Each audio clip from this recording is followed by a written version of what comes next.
Bhadradri power plant పనులు త్వరలో మళ్లీ ప్రారంభం కానున్నాయి. నేషనల్ గ్రీన్ ట్రిబ్యునల్ స్టేతో ఏడాదిన్నరగా నిలిచిన పనులకు గ్రీన్ సిగ్నల్ వచ్చింది. ప్లాంట్ పనులకు అనుమతులు ఇస్తూ పర్యావరణ మంత్రిత్వ శాఖ ఉత్తర్వులు జారీ చేసింది.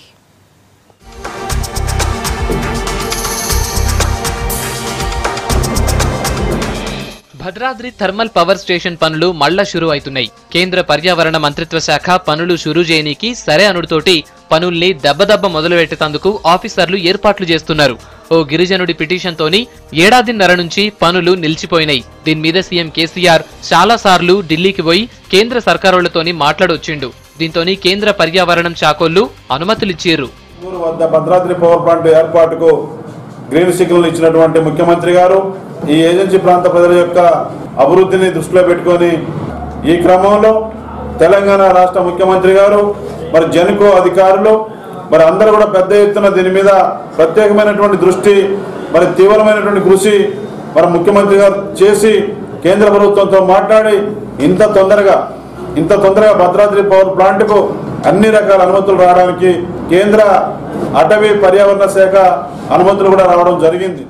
రాష్ట్రంలో కరెంటు కష్టాలు ఉండకుండా చేస్తందుకు పినపాక, మణుగూరు మండలాలల్లా సరిహద్దులల్లా ప్లాంట్లు నిర్మించనీకి 2015 మార్చి 25న సీఎం కేసీఆర్ పునాదిరాయి వేసిండు.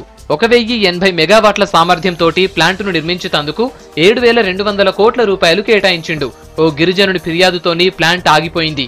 అయితే ప్రాజెక్ట్ అవసరాన్ని జెన్కో ఆఫీసర్లు నేషనల్ గ్రీన్ ట్రిబ్యునల్ కు వివరించారు. దీని మీద చర్చ చేసినగా కమిటోళ్లు కేంద్ర సర్కారును ఒప్పించి పర్మిషన్ ఇప్పించారు. భద్రాద్రి కొత్తగూడెం జిల్లా మణుగూరు పినపాక మధ్యలో నిర్మిస్తున్నటువంటి BTPS భద్రాద్రి పవర్ ప్లాంట్ ఆగిపోవడం జరిగింది. ఈ ప్లాంట్ని నమ్ముకొని మరి ఈరోజు జాబులను నమ్ముకొని ఐటీ అయిపోయి మేమున్నాం. మరి ఇక్కడ పర్యావరణ అనుమతులు రాలేదనే కారణంతో ఇక్కడ ప్లాంట్ బంద్ చేశారు.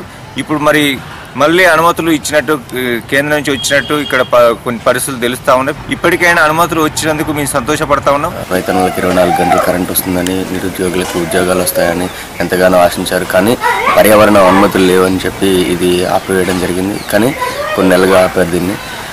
ఇప్పుడు ఈ అనుమతులు సాధించారని తెలుసుకొని ఇక్కడున్న నిరుద్యోగ యువత, రైతన్నలు చాలా ఆనందం వ్యక్తం చేస్తున్నారు. భద్రాద్రి థర్మల్ పవర్ స్టేషన్ కట్టేందుకు ఢిల్లీ పెద్దోళ్లు ఒప్పుకునుడితోటి మళ్లా పనులు షురూ కాబోతున్నాయి.